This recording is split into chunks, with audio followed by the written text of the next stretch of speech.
and Sure. the team member you have, if you have any, and how Nice. did you come, like what is your background, and how did you come into the crypto space?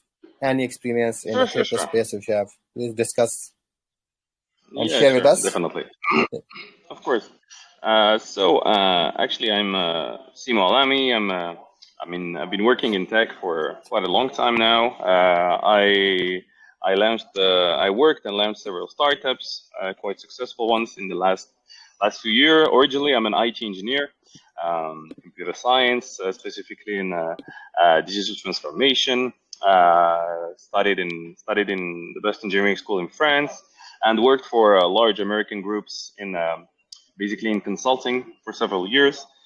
You can have actually all this information on my LinkedIn profile, so that everyone actually can have a look at my previous experience. I own several companies in tech, basically in B2B, software as a service. And I started actually with blockchain a few years back, started as an investor. And I got more and more interested actually into the space. A lot of things were moving, it was changing. And I was like, okay, this is the future. I was too young to do something well, I did project but not in the very beginning because I was a bit too young at the time. So I'm like, okay, this is the new wave. This is the new generation. So I need to do something. I need to bring something new based on my experience. So I met with my co-founders, so Nilton and Ahmed. They were also investors. They were investing in crypto. Nilton is our COO. He has more than 15 years of experience in software development for large corporations mainly. And Ahmed is our CTO and has been working in development for more than a decade. And for the last 5 years specifically, has been developing a lot of blockchain projects. So when we met, we're like, okay, guys, what can we do? And we figured that actually what's working a lot in Web 2.0, and that is actually going to become something very important in Web 3.0, is data. Everything goes around data. So we were like, okay, how can we find something interesting to do? And the first thing that came to our mind is that today, the difficulty actually to track, in the very beginning, this was the main idea, is that we can't actually track all our assets. It was tricky. So we were like developing, even just for us, like, okay, let's develop like a small asset tracker to see actually how our assets are doing, but automatically without having to add it by hand, etc. So we started doing that, and step by step, we're like, okay, but we can track more things. We can track NFTs now that it's new. We can track this and this and this. So at the end, we're like, okay, so what we should do is that actually gather all the data of us as users into a vault, because we want that data to be private and to be owned only by us as users. When the blockchains are public, so your data is actually out there. People can get access to it. So we've been doing a lot of research, and this is how we came to the idea of KYNNO, and with the idea that we want to create the Web 3.0 data vault. Okay, that's very good. So, and as you told your team members, so how many in total are you in your team? So the team itself, like I would say the reduced team, which is the core team, were the three of us. So we are the co-founders of the company. But the team as a whole, if I'm not, so I have to check because we have a lot of hires, but we're like 15 in total with Okay. everyone. So we have quite a large team. 1, 2, 3, 1, 2, 3, 4. So 12, 15, 16, 12 plus 4, 14, exactly. 14 people that we have Okay. on the team. 15, no, 15, I'm right. What am I talking about? No, we're 15. Okay. So if you check our white papers, actually, so I was right. So if you check our white papers, you can check Yes. actually the different team members that we have. So we, as the founding team, so I am the CEO, even though we don't like labels. So I like to call myself as a chief futurist. Nilton is our Okay. chief visionary, and Ahmed is our chief technologist. The rest of the Okay. team is Katib in marketing, so he's the chief marketing officer. Mahdi is our is a chief legal officer, and Omar is our actually chief product officer. He's a product director. Well, depends how we call each other. So we have web developers, we have marketing team, we have data scientists, UI designer, Web2 developers, etc. So what we did, contrary to I would say 99.999% of the project, is that we actually invested our own money into the project. So, which means that we didn't wait for everyone actually to come and do, let's say, round one before starting to work. Contrary to everything, we put our own money. We put, I'm not going to disclose the number, but a lot of money to hire Okay. actually team members. No, I can say I don't mind, but it's just to tell you, it's tens of thousands, almost hundreds, $100 and something thousand into the project so far, because we started like the idea like a year ago, and for the last year we've been actually brainstorming for a long time, doing a lot of R&D, and then we started hiring people more and more, and we started actually building the project. So as of today, we and our Web3 Vault, we're not building a layer 2 on the blockchain that's existing that we can't actually manage or that we don't have the hands on. We decided to build our own blockchain. So we decided to build our blockchain and to build actually the data vault on our blockchain, which is very different actually from other approaches that are, okay, let's build a vault on, I don't know, Ethereum or Solana or something. But if there is an outage like Solana or like a huge problem with gas fees with Ethereum, just like a few days back, your hands are tied. You can do nothing. You have to wait for them to solve the issue. So we're like, okay, we can't do that because we can't rely on somebody else's technology to actually ensure our users to have their data on that blockchain. If, God forbid, they get hacked, it's on us. You see what I mean? So like, okay, let's not do this way. Let's have our own technology that we own and that we know exactly how it is. So we can implement the most advanced technologies to that specific blockchain. And as of today, exactly, just like I said, contrary to any project you can find, we already have our testnet, so it's already working, and we launched what we call a technical mini-series, where you can see every week we're posting a video on how things are going. So the first one was posted last week, and we showed that our testnet was working, the nodes are working, that our blockchain, the KYNNO blockchain, is extremely fast, and the gas fees are ridiculous. They're teeny tiny, and we built it using the Cosmos SDK. So I don't know if people are familiar with the Cosmos SDK. Yeah. So what about the data hub? Like, are you going to use your own storage for the data, or you are going to use the data center like a third-party one? Because it's no. We're building everything. It's our own. Okay. We're not using anything external. That's great. We're doing everything in-house. Means the data vaults that we're building. Yeah, go ahead. Yeah, but I know that the data center that costs a lot, but the problem is you need a very big storage for data storage. That is a big issue. Yeah, actually, that's not an issue because actually we're using a protocol called IPFS. I'm not going to bore everyone with details. Yeah, so we're using IPFS so that the data, actually, we don't even have access to it ourselves. The data is encrypted, and each of our users will have his own key to access the data. So at the end of the day, storage is not going to be an issue for us, and it will allow us also to keep our blockchain fast and avoid actually the outages and the problems that the likes of Solana and Ethereum are experiencing lately. So how will that storage will work? Storing like how will you store your tokens and the NFTs through your data hub? How will it work? So if you can explain that, please. Yeah, sure. Well, the thing is that I'll explain to you what it is actually, what is the project exactly, so you really understand what's the idea behind it. So I'm just gonna share my screen. I think it's gonna be easier for everyone. I'm sharing the website. Paper? Just let me know if you can see it. Sure. Yeah, not the white paper, but just the website. So our idea is that we're building a Web3 data vault. It means that we're creating one platform that is going to be connected into other ecosystems. So it's going to be there is going to be interoperability. We're going to interface with other ecosystems, other blockchains, etc., to gather the data of our users. So we're going to gather Web3 identity, assets, data, legal documents, and much more than that. And why are we doing this? It's because we believe that interfacing with other ecosystems will allow everyone to have in one vault, just like we call it, all the data that belongs to them. I give you a simple example. what we're doing now is, and we're building it, of course, on top of our own blockchain. So the data hub will be able to track the assets that you own. If you have, for example, tokens on Binance, others on I don't know, Kraken, on different platforms, you'll be able actually to centralize the data of that. You know what you invested, how much, how is it going, and you're going to get statistics on that. Same with NFTs, same with actually the products that you can own across the different blockchain marketplaces, etc. So that's one thing. The second thing is going to centralize your identity, your Web3 identity, credentials, etc.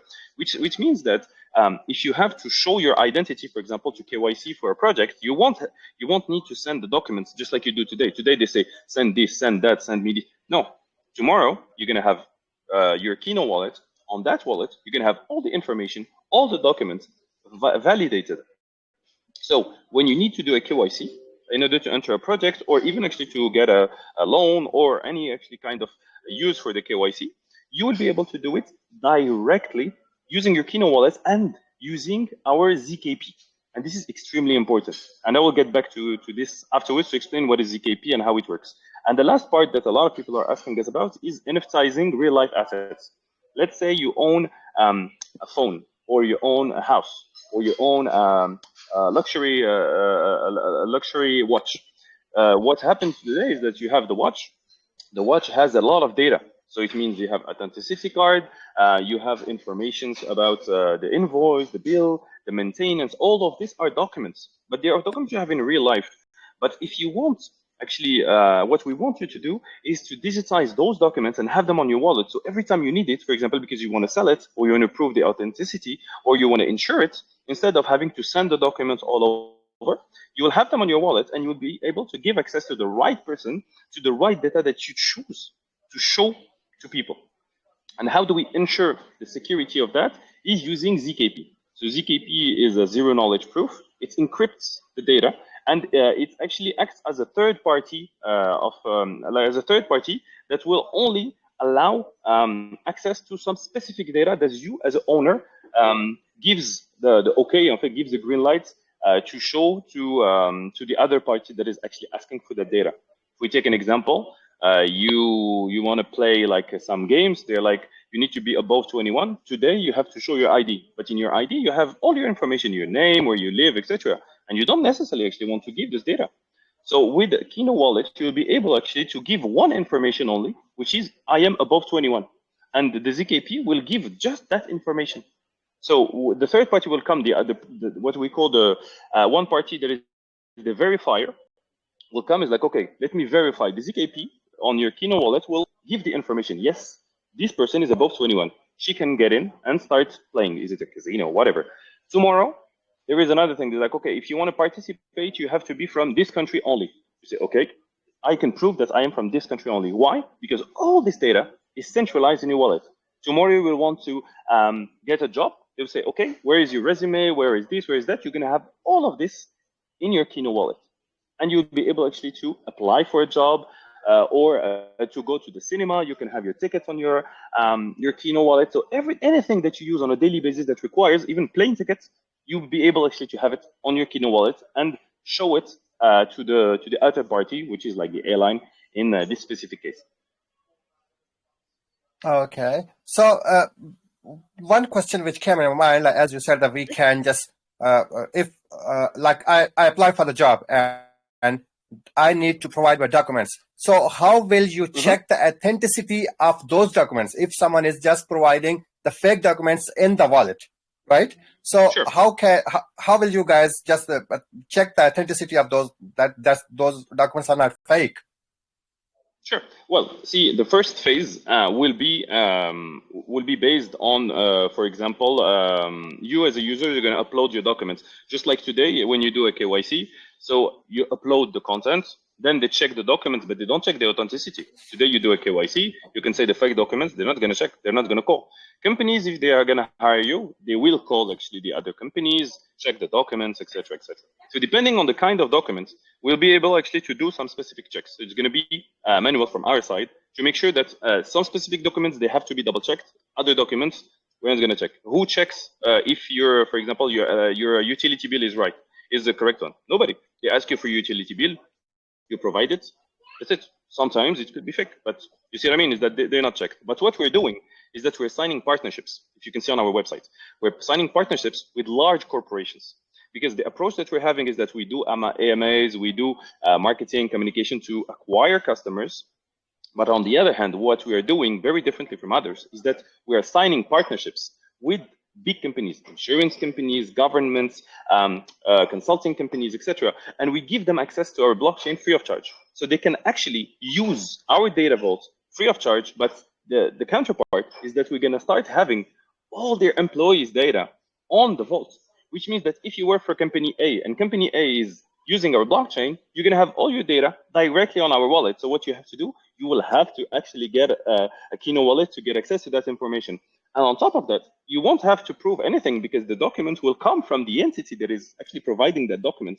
So all you have to do is have a KYNNO wallet, add the document, like say, yes, I accept this document in my wallet because it comes from your employer. And basically, the employer is certifying that the document is correct. And then the counterpart will have a check on the document because we're going to have documents that have the check because it has been validated by the third party who created the document. And the document won't have this check, and potentially the information that is received by the verifier will have to be checked if it doesn't have the check. It's like on Twitter or other social media. Okay, and so there was another project where I was just gonna they wanted me to check my documents, and when I did, after that, they asked me to just record turn on the camera from their application, and they were just checking my face. And when I'm sure that they got some algorithm just working at the back. They checked my driving license photo and the passport photo, and then myself. Then they said, okay, this guy is all right. So you are going to do the same thing like that? Absolutely. We're going to do so. If you want to open a KYNNO wallet, you have to KYC, obviously. So instead of doing 20 times, you're going to do it only once. So we're going to check, of course, the document that you're providing us. Just like you said, you give me your driving license. We're going to check that indeed, if the driving license that you have is actually you, which the face that you're sending us. But that's where it stops. You see what I mean? Is that if we want to make sure, but we're not going to give a tick to your documents like you prove that it is you, but we don't have the information that this exact driving license actually belongs to, is actually a genuine one. You see what I mean? That if you want that, you need to have the data coming from I would say the government entity that actually gave this information. See what I mean? So this is why we're partnering with those entities. So they're going to give us the check that this document, yes, it is a right document, because we're going to have the information. We're going to match it with the information that we have on their blockchains. Like, yes, this person has this ID number, and this is what she puts on her KYNNO wallet. It's matching. We give the tick. So how many countries you are thinking you are covering now? Because I'm sure that you can't cover all countries from the beginning, where you can check their identity or their documents. So roughly how many countries? See, the project is starting. So now we didn't actually we're just actually discussing now the partnerships, etc. So it's very new, you know. So you have to convince actually everyone. So we're starting to, for example, we're partnering with the third largest insurer in the world called AXA, which is one of the biggest insurer out here. And so those guys are already actually having a lot of information about you as a user. So all their clients, once we're gonna finalize everything, will have a KYNNO vault with all the data that they have on them, accessible to be verified. So for example, everything, the claims that you have and everything will be already there. So our idea is to develop step by step. We're gonna launch first in Europe, to discuss with European countries. Then we're gonna go to Middle East. Then we're gonna go to Asia. Then the US is a bit more tricky, because the US, they have a lot of regulation. But we're planning to go to the US as well. Our idea is to go step by step. And of course, if we have opportunities, for example, if our partner is calling us, okay, we would like to launch on the KYNNO blockchain, and they are on the other side of the world, and it makes sense for us, of course, definitely we'll do that. But we're planning actually to do in-house as much KYC and as much verifications as possible, because we're working with AI algorithms that can actually check if the documents actually are matching because we're going to have like a database of original documents. You know what I mean? It's like for every country we can find actually where we already have, for example, a driving license from France. We know how it should look like because it's official information. So we can actually match, an AI will make a matching between if this and what you're providing match. So if there is this matching, we give the okay, but we will only give the tick if the company or the government or the entity itself give us actually this information to make sure that it is correct. That's.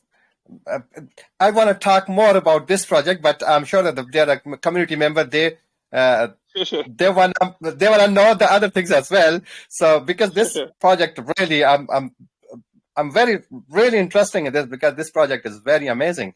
But Thank you. And tell us about your R&D plans. So what are those like Sure. and also you have any scholarship program for the researchers who will around the world, like who is participating doing research in the topic you have mentioned on your white paper? Absolutely. Actually, it's good that you mentioned. So let me go back to my screen. So the idea is that we're creating the KYNNO Foundation. So the KYNNO Foundation is actually be there to create grants and to create scholarships and to push actually people, which is this one, to expand actually and to create layer 2 project on our own on our very blockchain. So I'm not gonna. You can check on the white paper. I have it here, so you can check on the white paper. But we're already actually detailed everything that we want to do on the foundation directly here. So if you have any information, they can go check. But indeed, we are already launching that. Now we're focusing on the foundation, on the launch of the project, of course, and on the use cases that we put. But as you can see here, so the KYNNO Foundation is here, and our key initiatives will be a delegation program and grants, education and advancement, and research. And basically, those are actually the different subjects. So cryptography, consensus algorithms, ZKP, optimistic rollups, automated market makers, etc., etc., etc. Those are like the main subject that we'll be focusing on. Oh, okay. So, and tell us about your marketing strategies. What are your plans to reach the potential investors and convince them to invest in your project? Sure. So so far as you saw, we're actually trying to we're doing a lot of communication around our project through AMAs, through our social media. So we have a full marketing plan that is in place. We are launching actually very innovative ideas. So the first one is that we're holding games on our Telegram, and people can win KYNNO token every day. Every day you participate. If you are among the best players, you win. So it's like 25. The first ones actually makes I think 25. The second $15 worth of KYNNO, and the last one $10.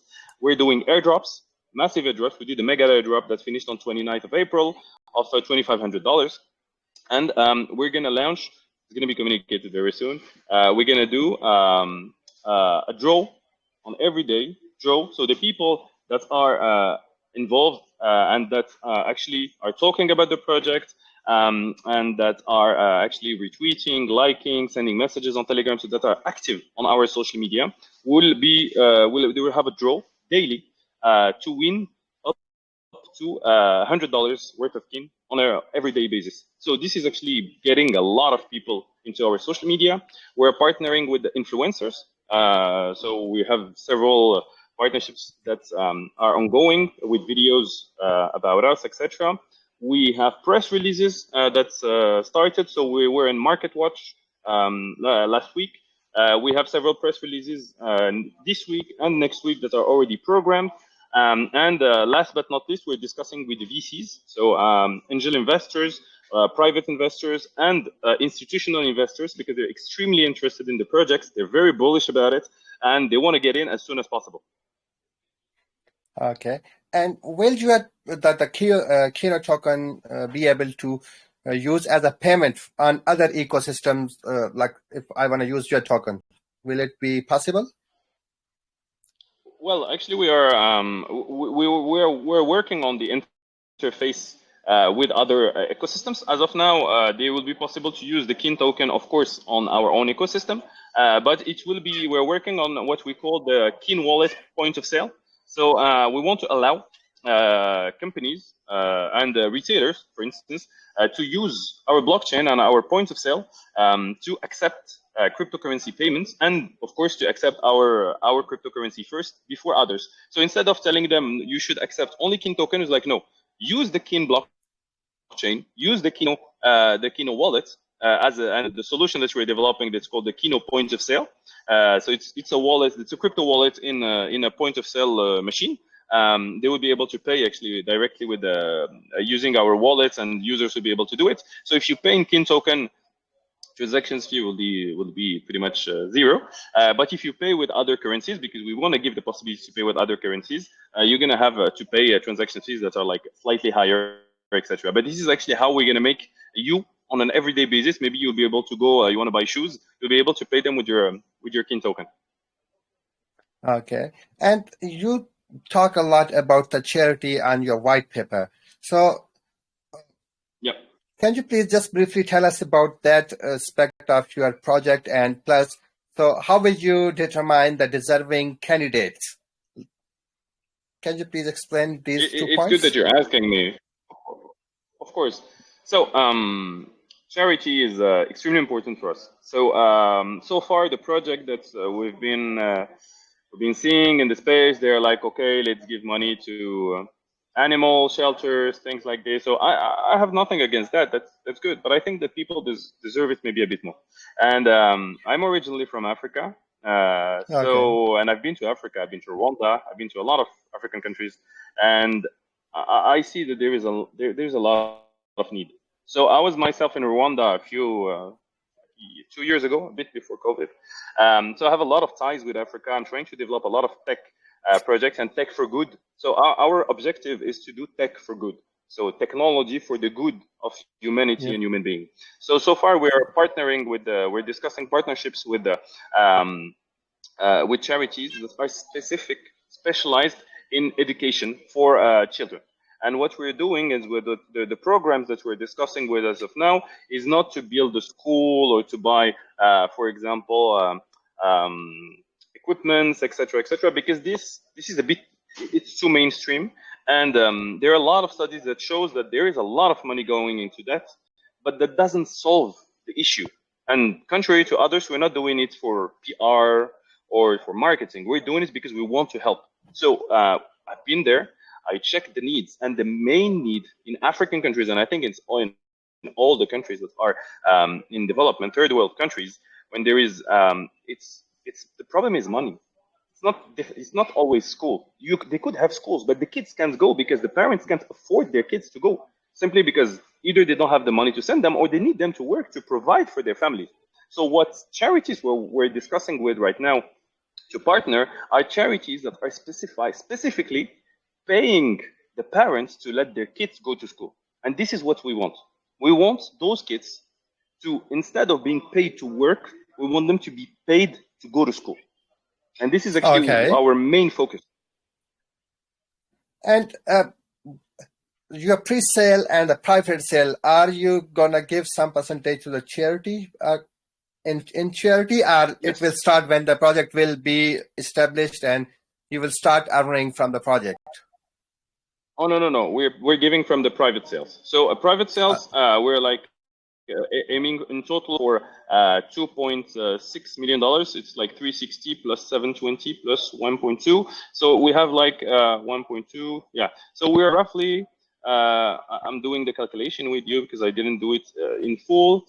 We're roughly planning to give out of $2.2 million. We're planning to give 0.05%, so like over 15, almost $12,000 to $15,000 so it's 0.05% of whatever we make from private sales to charities, and this is just for private sale. Anything that is revenue related, so all revenues we will make for the entirety of the project, if it's 5 years, 10 years, doesn't matter, will go to charities as well. So that's actually our plan, and we're gonna give also the sales that we make on the public, so everything that goes in the public sales, the revenues that we make from the public sales will also go, 0.5% of that will also go to charity. And I'm sure that you guys are doing better than what I'm thinking. But one thing what I'm thinking, as you said, that you mentioned that you are going to pay money to the parents so they can send their children to the school. But what my experience is saying, that whenever you give them the money, they will not use that for the purpose you gave the money. You follow what I mean?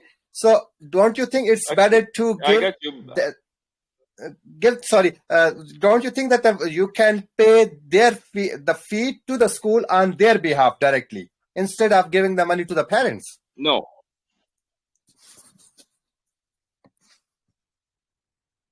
Because I'll tell you how it works and how actually we how things are working is that we have children going to school. We don't give money in advance. Yes. It's not how it works. We wait for the kids to go to school. We finish the month. We check how many times they came to school. If they were present all month, of course, if they were sick a day or two, it happens, you know, to everyone. But if they came to school and they checked, we have an agreement with the school, of course. And we check that, because the association with whom we were talking, their job is to check, to make sure that the kids are going to school. So they have somebody that goes on a regular basis to check, to make sure that the kids are going, etc. So every month, we check the kid went to school. I'd say out of 20 days, he went 19 or 18 or 20. Then they get payments. They get payment not before, they get payment after. So once we make sure that the kid went to school, then we pay the parents. So we make sure that we don't give them the money and then they send them to work. No, doesn't work this way. Otherwise, it would be too easy. Yep, it will be easy. Like they can cheat easily to you guys, honestly. Definitely. Exactly. Yep. Definitely. So, but no, we are actually very. We're not throwing money. See, we did a lot of research. We're working with solid actually associations, people that's been we've been in this field and specifically in this niche for years. So we are very, very careful with where we put the money. Okay, that's great. And now talk about the NFTs. I read about the real life assets into the NFTs. I wonder, is there any way, like, if the people own a part of the NFT and have their shares in real estate belong to that NFTs? It could be that. See, I can give you two examples, very simple ones.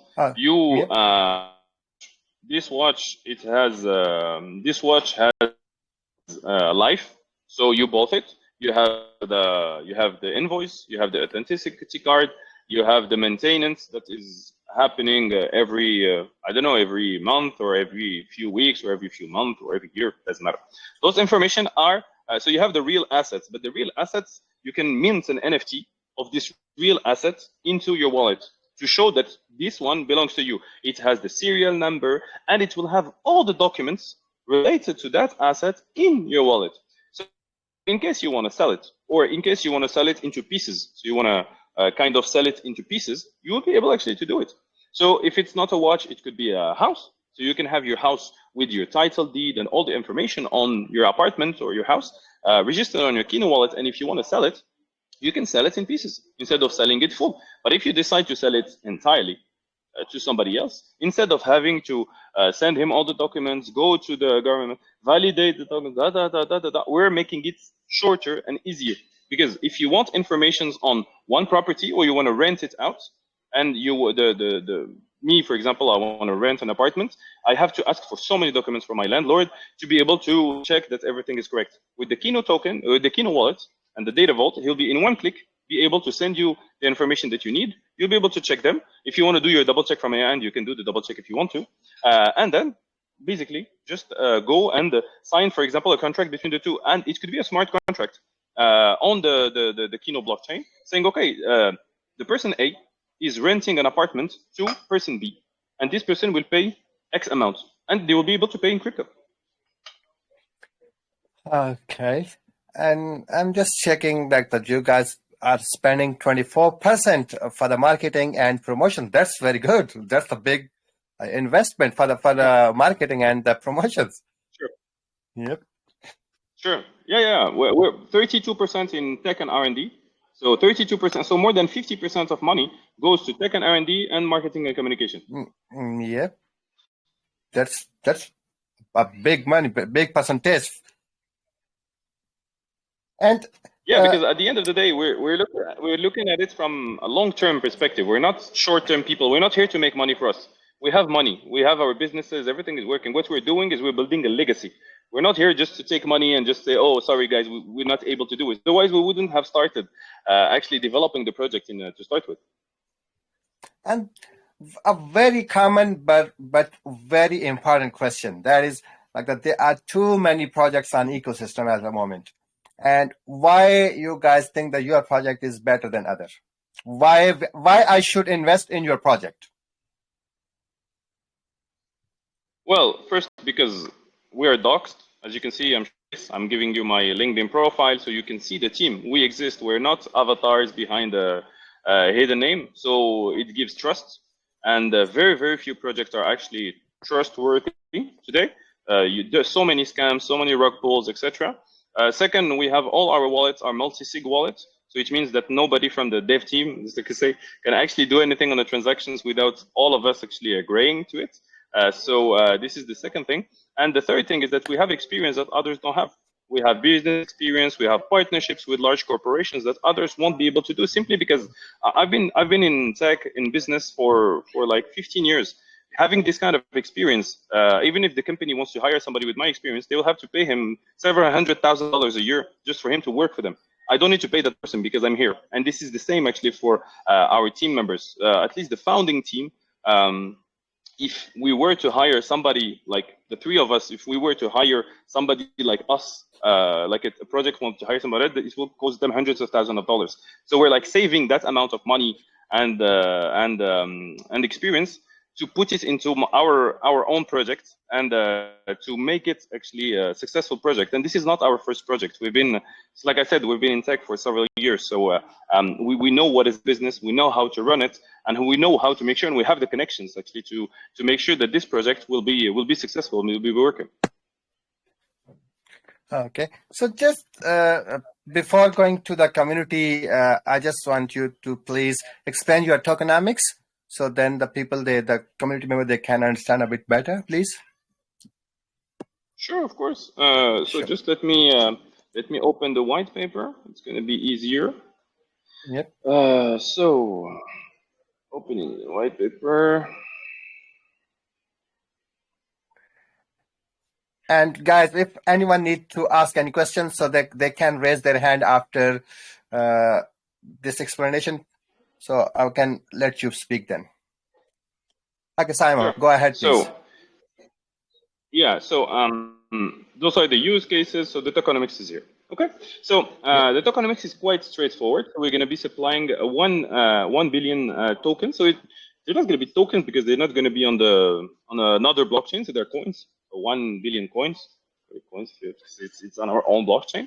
So 12% will go to the team, and as you can see, it's very low compared to what scam project I would say usually do, and what a lot of projects are doing. That is true. They take 25-30%. It's nonsense. We're keeping 2% to referral reserves. So anyone actually who invested in the project and brings somebody else will get 2% of that other person's tokens as a reward because they brought somebody else. So it creates a network, and this is what we're doing for. 30% will go to stacking rewards. So 30% of the token will be allocated to stacking, so stacking and farming mainly, to get passive income. 15% is going to be liquidity. So this is what we're going to be keeping for our listing, and it's very important to have it. 1% will go to launchpads, and we are discussing as we speak with several big launchpad names. I'm not going to disclose it now because it's something that we're going to talk about publicly, and we're going to disclose it soon. 18% will go to public sales. Only 8% go to private sale, and that shows that we're not greedy to sell 30 or 40% of our token, because a lot of projects do that, and they put pretty much nothing in terms of vesting, which makes no sense at all. When actually we have we have a great vesting, and I'll be able actually to show you right after. 5% will go to the foundation that we talked about just before. 5% are going to our partners, so the companies and all the VCs, etc., and the YouTubers, etc., that are helping us develop. So they're going to buy, they're buying actually token at a preferential price, obviously. 3% will go to development. So this is like those are like the grants, etc., that we'll be giving actually to the projects and to the layer twos that have actually other ideas, or they want to develop the use case that we have better than we're doing it. So this is actually the tokenomics that we're doing. And so the private sale will be accounting for 8%. 5% will be released on token launch. Then you have a cliff of 3 months, and 95 on a monthly basis over 12 months at a rate of 7.92. And we have 3 rounds. So we decided to rename it. We're going to change it. It's round 1, round 2, or round 3, because sometimes pre-seed, seed, and Series A people don't really understand it. So we want to make it easy. So the seed round, the round 1 will start on the 21st of May. It's going to be kept at 1,000 participants, maximum whitelist. And out of those 1,000, not everyone, unfortunately, will be able to invest. But it is what it is. So then we're going to do a round 2 with 5,000 participants, and round 3 that's going to be open to all private investors. Now, so the pricing will be 0.24, 0.28, and 0.32, and those are the hard caps, etc. Sure. The public sale will be account for 18%. So you have any question, maybe? No, but just go ahead, please. Yeah, sure. So this is actually how we're planning to do. So for example, the foundation will get 5%, and there will be a vesting of 5 years. Community and development endowment, 3% that I talked to you about is 18%, 18-month vesting. The partners will get 5% token with 18-month vesting. Airdrops will be 1% with 10% TGE, and then a vesting of 12 months, 7.5. The team and the founding and non-founding will have 6-month cliff, then 18-month vesting. So it's like 2 years in the projects that we're ensuring. And then the referrals will be actually 2% will be on 6-month cliff and 18-month vesting. So that's roughly, as you can see, we're putting vesting on everyone because we don't want to have any pump and dump. And we're making sure that we're not creating any keen whales, because we want to avoid centralization and we want to avoid market manipulations. Sure. So I think I took too much time. I asked too many questions. So now I'm just letting the people who are just listening to us, if they want to ask any question. So should I give them a chance? Of course. Yeah, okay. Of course. Go ahead. Mr. Craig, you are unmuted. You can ask the question if you like. Thank you very much. You're welcome. Hello, Simon. How you doing? Hi. I personally, I think I'm blown away by the entire concept of your project, and I think this is revolutionary. Just like you said that you're trying to build a legacy. I agree. I 100% agree with you guys. Yes, Blue Sky. What they're working on is it's beyond what it's beyond the KYNNO team, and I feel it's going to open a door for other projects. You guys are literally taking on the big tech companies that sell our data. You guys are taking them head on, and it's really nice. Well, one of my concerns has to. I saw you guys quoted a lot of Satoshi Nakamoto in your white paper. And one of my concerns, if you've read the original Satoshi white paper, you realize that Bitcoin in itself is just used for a fraction of what Satoshi designed it for.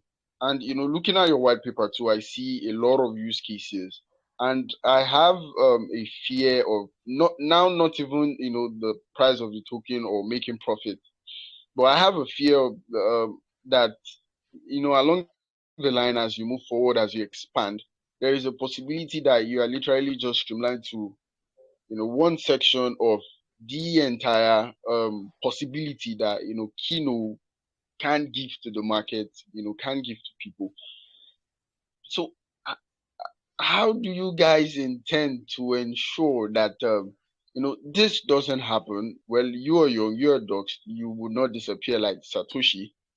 So how do you guys intend to ensure this? Yeah, so the Satoshi actually is just a tribute, because at the end of the day, Satoshi Nakamoto in some way is like the father of Bitcoin. So without him, we wouldn't be here. So it was more like a tribute to Bitcoin and to what has been built. So it's not like we're not taking him or Bitcoin as an example. Not at all. We're taking it as we're giving, just paying actually our paying a tribute to Satoshi and to Bitcoin in general. But the what we're doing is that our blockchain is POI, so it's proof of consensus. So it's not proof of work. So if we already started this way, we show that we're very different from that. Regarding the use cases, and this is why we're keeping 3% of the token. It's a lot. It's 30 million tokens. If you do the math, 30 million tokens are going to development endowments. Why? Because we want people, we want developers, we want teams, we want any one of you who wants to work and build one of the use cases or make it even better than what we thought about to come and do it. Because at the end of the day, we want to create an ecosystem, just like other projects have been doing. So of course, what we are going to be focusing on is the building the blockchain, building the KYNNO data vaults. Okay, so blockchain plus KYNNO data vault. So it means the data was going to be there, and then we're going to build the use cases step by step. So the use cases will be built depending on the partnerships with whom we're going to be having. So we gave a large vision of what can be done, but it doesn't mean that we're going to do all of them. It means that it opens the door to layer 2s to do that. For example, I was talking about the plane tickets. The plane tickets will be doable if, for example, I'm taking the example of Emirates Airlines. If we have an agreement with Emirates Airlines and they're okay to have the tickets available on our blockchain, then all of a sudden in one day, the use case is done. There's nothing to do. They will just send the information to on the KYNNO blockchain, and it's going to be made available to the person actually that is taking a ticket with them. That's it. Just like I'm saying is that we're building the use cases step by step, and the endowment will help bring more and more developers into our ecosystem to develop probably much more than what we have now. And on top of that, because our blockchain is going to be EVM compatible, the moment we launch our mainnet, at the exact same moment, all the dApps of Ethereum will be available and usable on our blockchain, which is a huge difference with the likes of Solana, etc., that had to actually do a lot of efforts to build new dApps. Same with ADA. I'm not even talking about Cardano. It's another story.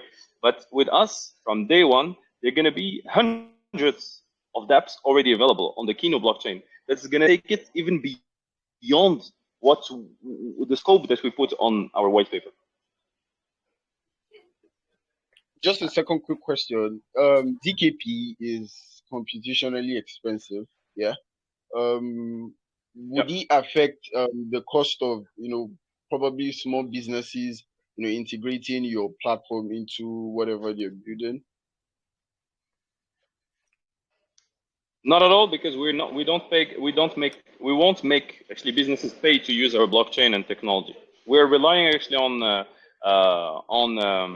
what we're building now is that we want to have as many companies and as many users on our blockchain. So we're not asking anyone to pay, neither the users of the KYNNO blockchain nor the companies. What we want is to have hundreds of thousands, if millions of users as fast as possible to say, okay, guys, we're making a statement. We are the #1 platform where users have their data. We are the data vaults. We're safe, we're private, and we are the #1. And with that in mind, we're not going to ask anyone to pay. We're actually getting the money. So all the cash, that's what you see. A lot of cash is going to R&D. A lot of cash is going to marketing, because we're not, the money is not going to go to in our pockets. We want to become #1, because by doing so, tomorrow we're going to have SoftBank or any huge institution, Goldman Sachs, etc., they will come to us like, guys, you're developing an amazing product. Here is $100 or $200 or $500 million to actually do it and to continue what you're doing. This is what we're aiming for. think that most of them will come around when they see the possibilities of what you're building. Thank you very much, Busai. Thank you, Simon. You're I welcome. jumped into your You're welcome. and I'm going to follow you guys. Thank you. You're welcome. So, Mr. Ali, you are okay to speak. You can ask the question. Ali Al Jamil. Hello. Thank you, sir. Hello, everyone. How are you? We are Hi. good. It's really nice to talk with you, sir. I feel more trust when I see your face because we are seeing too much fake projects these days, if you understand me.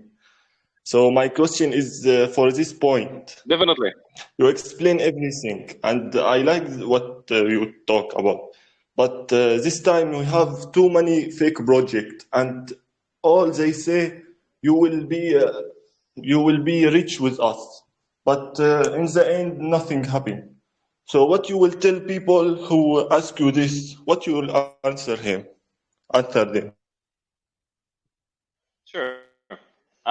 See, I'm not here to make people rich. I'm here to build a legacy, just like I said. I'm here to build a project. And of course, if you get rich with the project, that's the aim of each and every one of you. But I'm not doing it to be rich.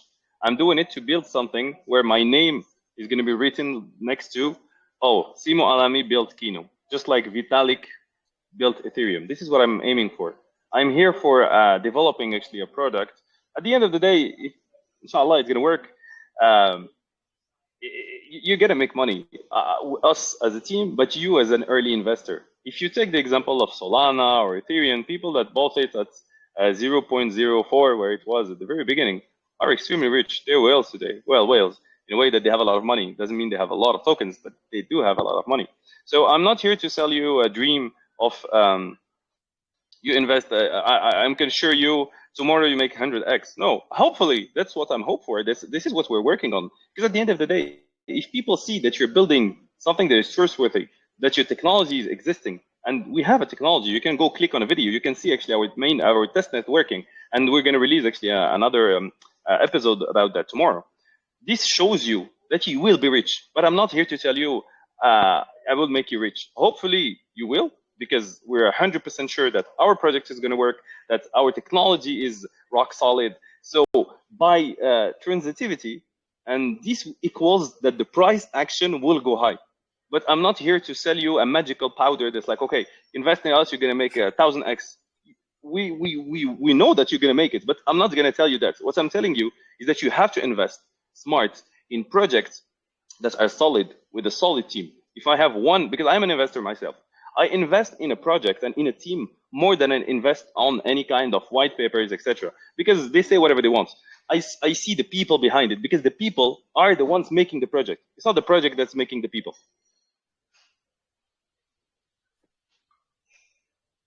I hope you got your question, your answer. Thank you very much for asking the question. And the next person I'm unmuting is. Thank you. Sorry for this question, but I have to say it. Thank you, sir. You're welcome. You're welcome. Miguel. Yeah, can you guys hear me clearly? Yeah. Okay, so I like the fact that everybody has been commenting on how doxed you have been, and I appreciate that fact that you yourself also doxed right now.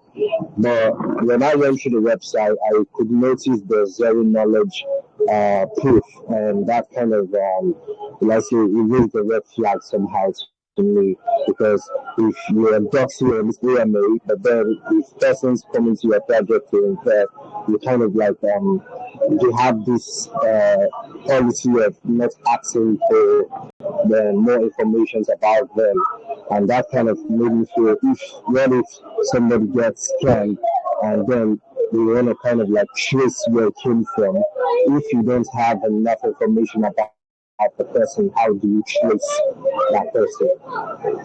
And I get worried about that. So I don't know if you have anything about that you can use in your defense. Okay. Was there a question, or it was just?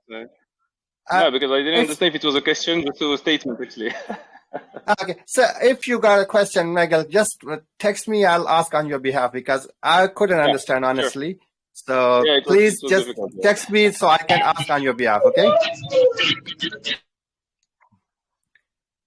The next person I'm unmuting is Lord Anthony. You are okay to speak.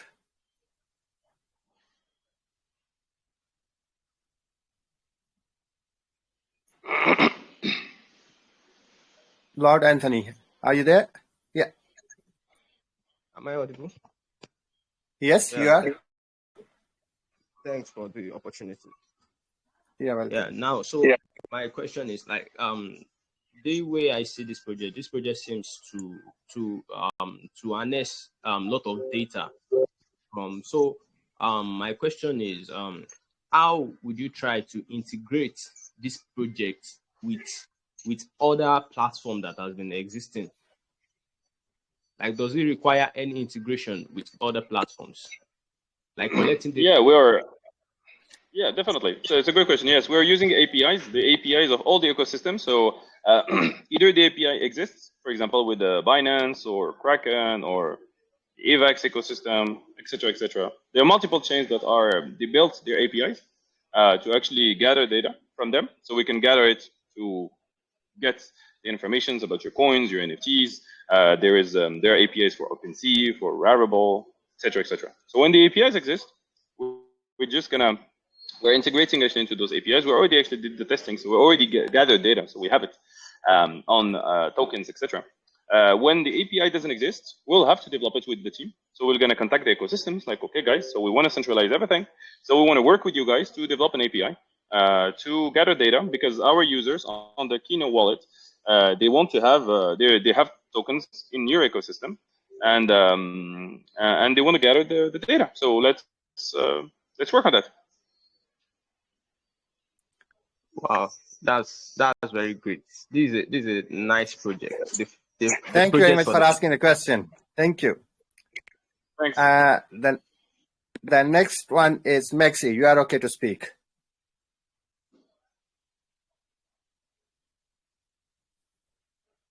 Maxi, can you hear us?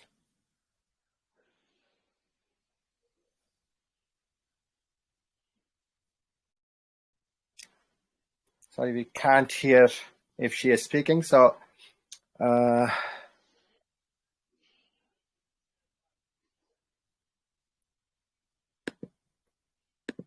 Zainab, you want to ask the question?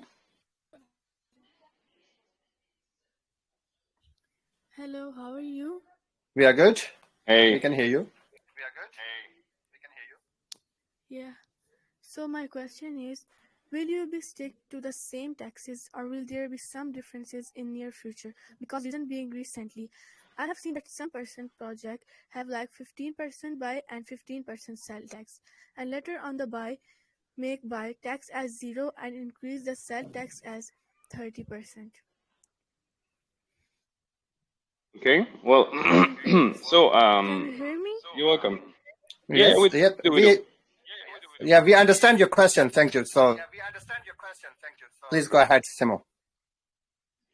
So basically, to answer the question, the tax, we're not adding any tax sale on the sale, for example, of the coins. On the private sale, for instance, we're not doing it at all. There's no tax on that. So except, of course, if you're using the wallet, you're paying, so they're going to be like whatever the BSC is actually charging for that. But for the public sale, what we're working on is to be directly on centralized exchange to give access to the maximum amount of people in public. So basically, we're not actually adding any kind of sale tax to our project. And if there is any tax, of course, from the centralized exchange, there's going to be one, depending on which one you're using. But that's on them. That's not from our side. But we're not here to make money on sale. We're not here to tax actually the sales. This is a very meme coin, like rug pull project kind of thing. So we're not doing that. Okay, so like we as investor will be at loss who buy now. So like the taxes are granted or like can they be changed? I didn't hear it. Well, you're speaking very. Your No, voice is not loud enough. she is saying like that. So like that, if we will invest, the tax, whatever the taxes we are pay, we will pay now. It will remain same the whole time. But there's no tax from our side. That's what I'm saying. Is that if you pay 1,000 USD to, if you send 1,000 USD to USDT to our ID wallet to get you're gonna get 1,000 equivalent of the equivalent of $1,000 of KYNNO token directly to your wallet. It's not gonna cost you any. There's no tax into that, except if you paying for, if you're using the BSC to pay. You're going to pay maybe $1. If you use the Ethereum network, that's a different story. But from our side, we're not implementing any kind of tax whatsoever. So there is no transfer fee like there's someone who is like the buy and the sell. There's no buy and sell fee, you are saying, right? Yeah, there's no buy and sell fee from our side. We're not. Oh, okay. Like I said, this is the kind of things that are actually done by meme coin project because they want to make money out of those taxes. But it's not at all our objective whatsoever. And just the last question. Sorry, no slippage. There's going to be no slippage. Nothing. No slippage. Zero. Okay. We're not. Sorry, guys. Like I said, no slippage. Sorry, guys. I can't take any more questions from you. I didn't check the time because the project was very interesting, and I couldn't. Just one question. I just want to ask before your end statement. So, where are we on the roadmap at the moment? So, just like I said, you need to follow. You need guys to follow the technical stories that we're making, mini series. So, from a technical perspective, just like I said, the testnet is already there. But if I check our own, I would say our own roadmap. We have the websites for. So, what was supposed actually to be done on Q2 2022 is already done. So, the website V1 is already launched. The white papers have been revealed, the project development has been launched, and we have the testnet to attest to that. Charities agreements are being discussed. We're selecting our advisory board. We already have partners on board. The private round is launched on the first private round is launched on the 21st, and we were at the World Blockchain Summit in Dubai. I was there personally to meet actually with investors, VCs, etc. As for Q3, so the roadmap is following. We actually are in advance, especially from a marketing perspective, because we're planning to do initial marketing campaign in Q3. We decided actually to do it before, and so that's the added value of that is that we're trying to shorten it instead of lengthening it. Thank you very much. So, is there anything you want to add, or that's it? So I can just tell the community member if you got any more questions, just go to their Telegram channel and you can ask them their whatever you want. They will answer you. Definitely, and they should actually register on our IDO platform to get a chance to be whitelisted. Because we're opening our private round #1 on the 21st. It's going to be very limited. So whoever wants to get in. Will have to actually be whitelisted on the IDO to get to the IDO platform, register, and then be whitelisted. So, of course, not everyone will be able to get it on round 1, but hopefully they will be on round 2 or round 3. Sure. Thank you very much for giving us opportunity to know about this very great project, and hopefully this project go to the moon. And the admin will contact you for the giveaways plus the whitelist. Sure. All right. Yeah. Thank you very much. Yeah, you're gonna get. Thank you, everyone. Whitelist spots. And have a good night here in Australia. Actually, goodbye. Oh yeah, it's all right. Bye.